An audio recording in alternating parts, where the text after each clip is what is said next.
Bonsoir Dominique Méglet. Oui, bonsoir. Merci d'être là pour répondre à quelques petites questions. Le séminaire qui aborde à la fois le psychotraumatisme, la dépression, l'anxiété, les troubles psychosomatiques et la douleur chronique. Dans l'ensemble, à quel type de professionnels de santé est-ce que ce séminaire s'adresse ? Je pense à tous les types de professionnels de santé parce que c'est des problèmes auxquels ils sont tous confrontés.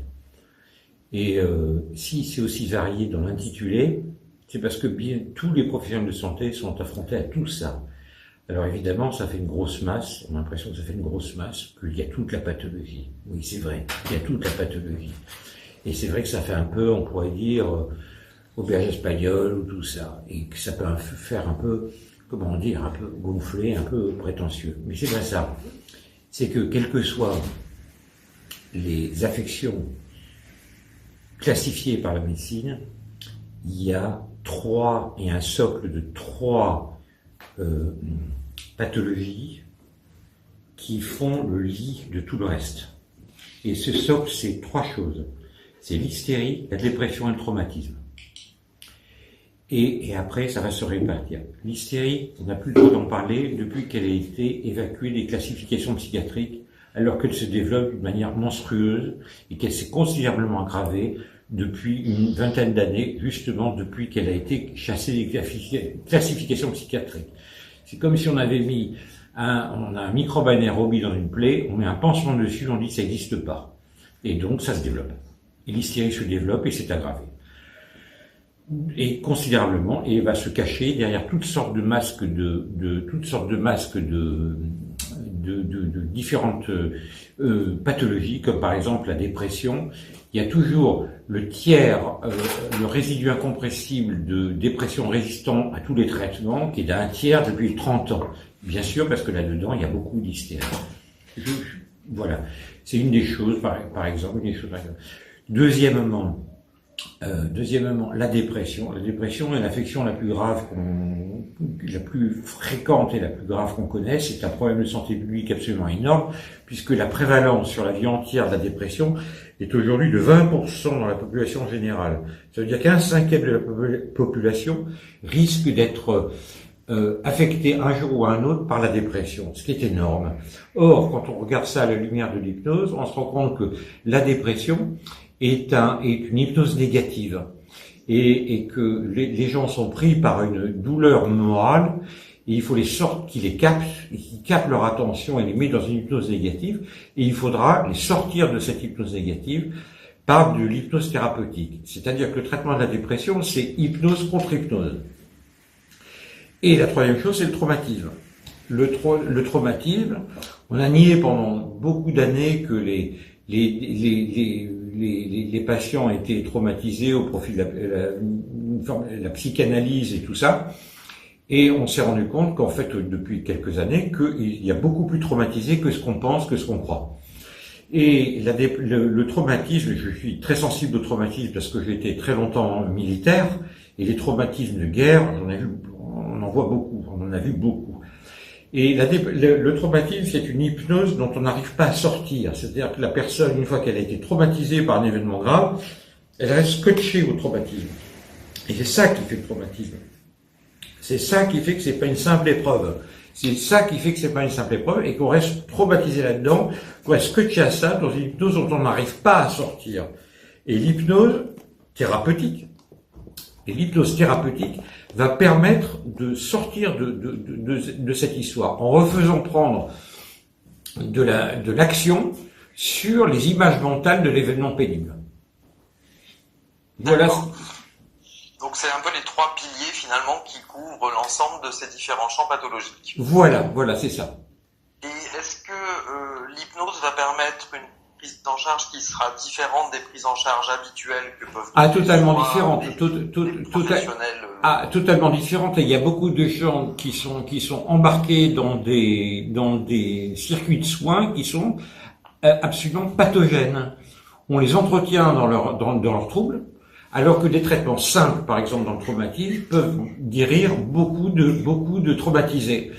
Et le problème, vous voyez, du traumatisme, c'est que il peut provoquer non seulement un syndrome typique de reviviscence, mais aussi il peut provoquer des dépressions, des troubles anxieux, il peut provoquer des troubles addictifs, il peut provoquer énormément de choses. Et donc, quand on est devant un toxicomane, comme les vétérans du Vietnam autrefois, un toxicomane, un alcoolique, tout ce que vous voulez, il faut penser traumatisme. Est-ce que cette personne n'a pas été, à un moment donné, traumatisée? Pour de bon, quoi. C'est pas le traumatisme au sens des médias. C'est vraiment un événement devant lequel il s'est senti les bras ballants, complètement impuissant. Et on voit ça dans plein de pathologies différentes, y compris dans des pathologies somatiques, dans des pathologies physiques. Or, il y a des traitements très simples en hypnose, très simples pour guérir ces gens-là. On va pas dire qu'on a la panacée, mais enfin, il y a des traitements très simples et très efficaces, quoi. Dans votre expérience donc de psychiatre, d'abord hospitalier et militaire, puis de psychiatre libéral, quel pourcentage de bonne évolution vous estimeriez pouvoir affirmer? C'est difficile parce que j'ai pas les moyens statistiques d'une université, etc. Depuis mon départ de l'armée, je suis qu'un psychiatre libéral qui fait de bon mieux. Cela dit, je dois dire que ma moyenne de consultation par patient est d'environ 4 consultations par patient, quoi. Alors évidemment, ça marche bien, j'en suis convaincu. Ce chiffre de 4 consultations par patient inclut évidemment les échecs de traitement, les abandons, tout ce que vous voulez, quoi. Mais ça marche bien, c'est tout ce que je peux vous dire comme ça, quoi. Et ça donne envie d'y revenir, et il y a un bouche à oreille, tout ça, les gens savent qu'ils peuvent aller rapidement mieux, quoi. Sans prétendre guérir la terre entière. On peut considérer donc effectivement l'hypnose fait partie à part entière des thérapies brèves. Oui. Bon, on va continuer sur l'autre chose, parce que là, sinon, on fait un roman, là, c'est une conférence. Bah écoute, t'as 2 psychiatres qui discutent, il faut oui, mais... quand même. Alors maintenant, t'as hypnose profond. Dominique, dites quelque chose, intervenez, soutenez-moi. Oui, non, parce que c'est important, hein. Alors on continue. Oui, c'est important. Alors on continue. C'est important parce que, vous voyez, le socle ce que j'appelle le socle, dans lequel je mets hystérie, dépression et traumatisme. Nous avons parlé du traumatisme ensemble. Et vous voyez, par exemple, la dépression. La dépression, c'est actuellement la pathologie la plus répandue. Les gens n'ont plus de sens à leur vie, etc. On résoudra pas ça uniquement en termes de technique. Donc, il faut beaucoup s'occuper d'eux. C'est le problème. Enfin, j'en ai déjà parlé un peu avant, mais c'est vraiment très important. Et alors, l'hystérie, je me répète un peu, mais l'hystérie, contrairement à ce qui est dit classiquement, ça se guérit. Autrefois, on disait l'hystérique, elle est casse-pied, elle est machin, elle est égoïste, elle a une inconsistance du moi, elle est complètement faible, etc. Mais ce qu'on n'a pas compris, c'est que l'hystérique n'est pas faible. L'hystérique n'a pas une inconsistance du moi, n'a pas un moi inconsistant. Si on le croit, c'est une insulte. Non, elle croit, qu'elle a une inconsistance du moi. C'est une croyance pathologique, l'hystérie. Et c'est une croyance qui elle-même est profondément dépressive. Je crois que je ne suis pas intéressant. Donc, je vais poser des énigmes sous forme de symptômes, comme éventuellement la fibromyalgie. Bien que la fibromyalgie ne se réduise pas à ça aujourd'hui, c'est pas vrai, je ne pense pas du tout ça. Mais l'hystérie va se réfugier, va s'exprimer dans des pathologies aujourd'hui à la mode qui n'ont pas d'étiologie connue ni de traitement connu, pour poser des énigmes aux figures dominantes de leur entourage et qui vont s'y casser les dents. Alors la question de ce que l'hystérique nous apprend et comme les psychanalystes nous ont appris, c'est que le traitement de l'hystérique, c'est d'être humble devant elle. C'est d'adopter ce que nous appelons en thérapie brève la position basse. C'est vous qui savez, madame, moi je ne sais rien. J'ai 40 ans de pratique, mais je ne sais rien.